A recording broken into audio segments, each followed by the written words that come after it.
अस्सलामुअलैकुम। आज हैदराबाद से एक इंतहाई हैरान कर देने वाली और सनसनीखेज खबर सामने आई है, जहां मासब टैंक इलाके के मशहूर एडवोकेट ख्वाजा मोहिउद्दीन की एक मशकूक गाड़ी हमले में मौत हो गई।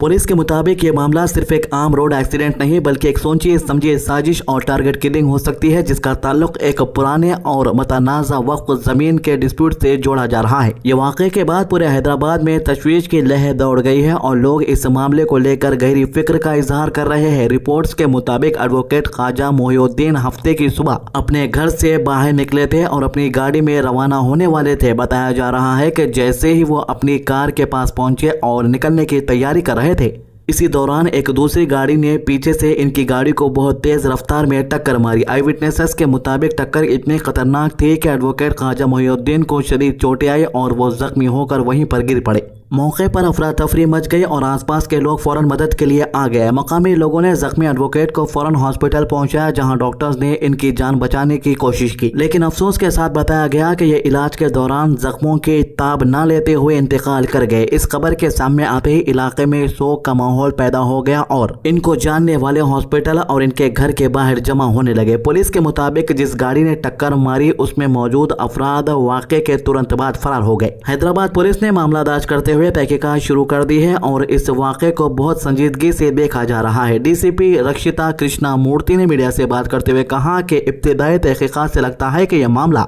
एक बड़े हमले का था, पहले से ही प्लान किया गया था और इसका ताल्लुक लैंड माफिया ग्रुप से हो सकता है। पुलिस का कहना है कि एडवोकेट ख्वाजा मोहिउद्दीन का कुछ अफराद के साथ वक्फ जमीन को लेकर पुराना विवाद चल रहा था और इसी वजह से इन्हें निशाना बनाया गया। पुलिस सोर्सेस के मुताबिक ये पूरा डिस्प्यूट मलकपेट इलाके की एक मुतनाज़ा वक्फ प्रॉपर्टी से जुड़ा हुआ है। बताया जा रहा है कि एडवोकेट ख्वाजा मोहिउद्दीन कई सालों से वक्फ बोर्ड की जमीनों के मामला देख रहे थे और इन पर होने वाले कब्जों के खिलाफ कानूनी जंग लड़ रहे थे। सोर्सेस का कहना है कि जिन लोगों पर शक किया जा रहा है ये इनके खिलाफ पहले भी कई कंप्लेन दर्ज कर चुके थे। इस पर लॉयर्स को धमकी देने और टारगेट करने जैसे इल्जामात भी लग चुके हैं। इस मामले में एक और अहम बात ये सामने आई है कि पुलिस ने वाक़े से जुड़ा सीसीटीवी फुटेज भी हासिल कर लिया है, जिसे आपने अभी देखा। कहा जा रहा है कि फुटेज में कुछ अहम सुराग मिले हैं जिनके जरिए पुलिस मुल्जिमों तक पहुंचने की कोशिश कर रही है। हैदराबाद पुलिस ने मुल्जिमों की गिरफ्तारी के लिए स्पेशल टीम्स भी तश्कील दे दी है, जो मुख्तलिफ इलाकों में रेड्स और तलाश का काम कर रही है। इस पूरे वाक़े के बाद मरहूम एडवोकेट के बेटे फरहान ने मीडिया से बात करते हुए बहुत संजीदा इल्जामात लगाए हैं। फरहान का कहना है कि ये उनके वालिद पर पहला हमला नहीं था, बल्कि इससे पहले भी उन पर कई मरतबा हमले हो चुके थे। बेटे ने दावा किया है कि ये उनके वालिद पर छठा हमला था और वो कई सालों से अपनी जान के खतरे के बावजूद वक्फ जमीनों को बचाने की कोशिश कर रहे थे। फरहान ने मीडिया से बात करते हुए ये भी कहा कि उनके वालिद एडवोकेट ख्वाजा मोहिउद्दीन ने पूरी जिंदगी वक्फ बोर्ड की जमीनों को कब्जे माफिया से बचाने के लिए कानूनी जंग लड़ी। इन्होंने इल्जाम लगाया कि नवाब मुजाहिद आलम खान और इनके वालिद नवाब महमूद आलम खान ने वक्फ जमीनों पर गैर कानूनी कब्जा किया और वहां तालीमी इदारे तामीर किए। फरहान के मुताबिक इनके वालिद ने इन तमाम मामलात को चैलेंज करते हुए कई लीगल केसेस फाइल किए और इसी वजह से इन्हें लगातार धमकियां मिल रही थी। फरहान ने भी दावा किया है कि लगभग 6 महीने पहले मुल्जिमों में से एक शख्स इनके ऑफिस आया था और उसने सीधी धमकी दी थी। इन्होंने कहा कि इनके ऑफिस पर पहले भी कई मरतबा हमले किए गए और फैमिली को डराने धमकाने की कोशिश होती रही। फरहान ने मीडिया के सामने अपनी फैमिली की सेफ्टी को लेकर गहरी तशवीश का इजहार किया और कहा कि अगर उन्हें या उनके घर के किसी भी फर्द को कुछ होता है तो उसके जिम्मेदार वही लोग होंगे जिनके नाम इन्होंने लिए। फरहान ने तेलंगाना हुकूमत और हैदराबाद पुलिस से अपील की है कि उनकी फैमिली को फौरन सिक्योरिटी दी जाए, क्योंकि इन्हें अपनी जान का खतरा महसूस हो रहा है। An issue in respect of two prime accused, Mujahid Alam Khan and Mehboob Alam Khan, against whom my father has been fighting cases. They are Waqf grabbers and Waqf encroachers. Anwarul Ulum Waqf, Mumtaz Yarudullah Waqf of Malakpet, Anwarul Ulum Waqf at Mallepalli, and Aiza, Madrasa Aiza, which college he constructed on the name of his grandfather, Nawab Shah Alam Khan Engineering College.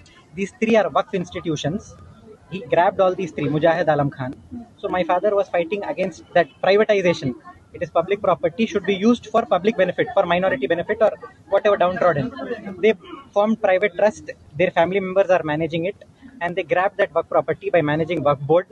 इन्होंने कहा कि इनके वालिद ने हमेशा कानून के दायरे में रहकर वक्फ ज़मीन के मामलात उठाए और अगर इनके साथ ऐसा हो सकता है तो फिर किसी भी आवाज़ उठाने वाले शख्स की जान महफूज नहीं है। ये वाक़े ने हैदराबाद में एक नई बहस को जन्म दे दिया है, जहां अब वक्फ ज़मीनों, लैंड माफिया और लॉयर्स की सिक्योरिटी जैसे मामलात फिर से सुर्खियों में आ गए हैं। सोशल मीडिया पर भी लोग इस मामले पर सख्त रिएक्शन दे रहे हैं और कई लोगों ने मुलजिमों की फौरन गिरफ्तारी का मुतालबा किया। दूसरी तरफ पुलिस का कहना है कि तहकीकात हर एंगल से की जा रही है और किसी भी मुलजिम को बख्शा नहीं जाएगा। AIMM MLA माजिद हुसैन भी यहां पर पहुंचे और उन्होंने भरोसा दिलाया कि जो भी मुलजिम इस गुनाह के अंदर शामिल है उन्हें अब बख्शा नहीं जाएगा। तो फिलहाल हैदराबाद पुलिस ने केस दर्ज कर लिया है और तहकीकात जारी है। स्पेशल टीम CCTV फुटेज और दूसरे इलेक्ट्रॉनिक एविडेंस की मदद से मुलजिमों तक पहुंचने की कोशिश कर रही है। पूरा शहर अब इस इंतजार में है कि आखिर इस सनसनीखेज मामले का असली सच कब सामने आएगा और मरहूम एडवोकेट ख्वाजा मोहिउद्दीन को इंसाफ कब मिलेगा। तो ये थे इन मामलों के अभी तक की अपडेट। हमारे चैनल को सब्सक्राइब कीजिए, वीडियोस को ज्यादा से ज्यादा शेयर कीजिए। अल्लाह हाफिज।